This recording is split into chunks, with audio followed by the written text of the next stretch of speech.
Müəllim, bu üçüncü oxunuşdu. Ancaq mən görürəm Agil müəllim yazılır. Sualınız var Agil müəllim, yoxsa? Buyurun. Üçüncü oxunuşdu. Buyurun. İki kəlmə sözüm var. Buyurun. Təşəkkür ederim hörmətli xanım sədir. Lenin deyirdi ki, ne olur Lenin olan? Dedi ki, o təbliğatçı, kollektiv təbliğatçı, təşviqatçı və kollektiv təşkilatçıdır. Yəni, şuna çox böyük rol oynuyor mədəniyyətimizdən tutmuş hər şeydə. Film vacib bir sahədir. Çox təəssüf ki, yəni mən qısası deyim ki, Türkiyə bu dəqiqə filmləri ilə dünyanı Osmanlıdan çox tuta bilib. Eləcə də başqa ölkələr. Yəni, çox təəssüf ki, bizdə filmləri çəkmək yalnız Mədəniyyət Nazirliyinin üzərinə düşür. Amma ölkədə bir belə təşkilat var, bir belə holdinglər var. Heç bir kino, futbola yardım edirlər, sponsorluq edirlər, amma film çəkilməsinə sponsorluq eləmirlər. Rusiyada filmlərin çoxunu nazirliklər çəkdirir. Məsələn, Müdafiə Nazirliyi öz əsgərləri üçün öz filmlərini çəkdirir. KGB, yəni FSB denir. O özünün rolunu artırmaq üçün öz filmlərini çəkdirir. Daxili İşlər Nazirliyi üçün bir-birindən yarışırlar. Və eləcə də şirkətlər filmlər çəkdirir. Niyə bizə də Mədəniyyət Nazirliyindən əlavə yalnız onun pulu ilə film çəksinlər? Niyə bizim şirkətlər, bizim sponsorlar yoxdur filmi çəkməyə, pulu ayrılmırlar? Filmdən güclü bir şey, qüdrətli, ölkəni tanıdan, ölkənin tarixini tanıdan, mentalitet ilə, adət-ənənəsi tanıdan heç bir şey filmə kimi satmır. Ondan böyük bir, deyək ki, necə deyək, təbliğat yoxdur. Məsələn, bizim də tarix şəxsiyyətlərimiz var. Niyə Şah İsmail haqqında elə bugünəcən bir film çəkilir?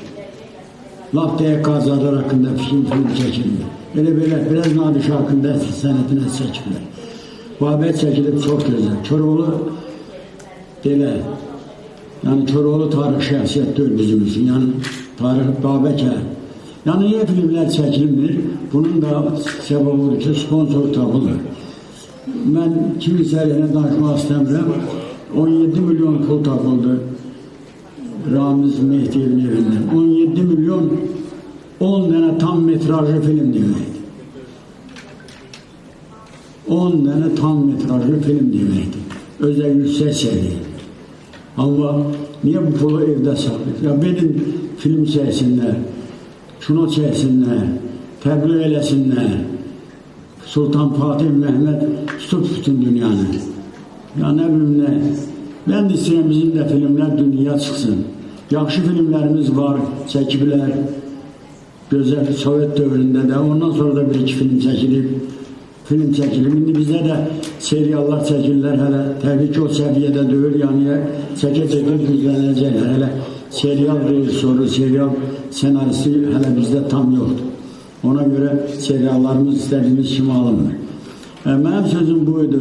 Yəni, komitədə də bu söhbət eləmişik və qanun da çox gözəl qanundur. Bu qanundan istifadə eləmək olar. Heç bir rad bildirməmişik. Kim hazırlayırsa Allah dədəsinə rəhmət eləsin.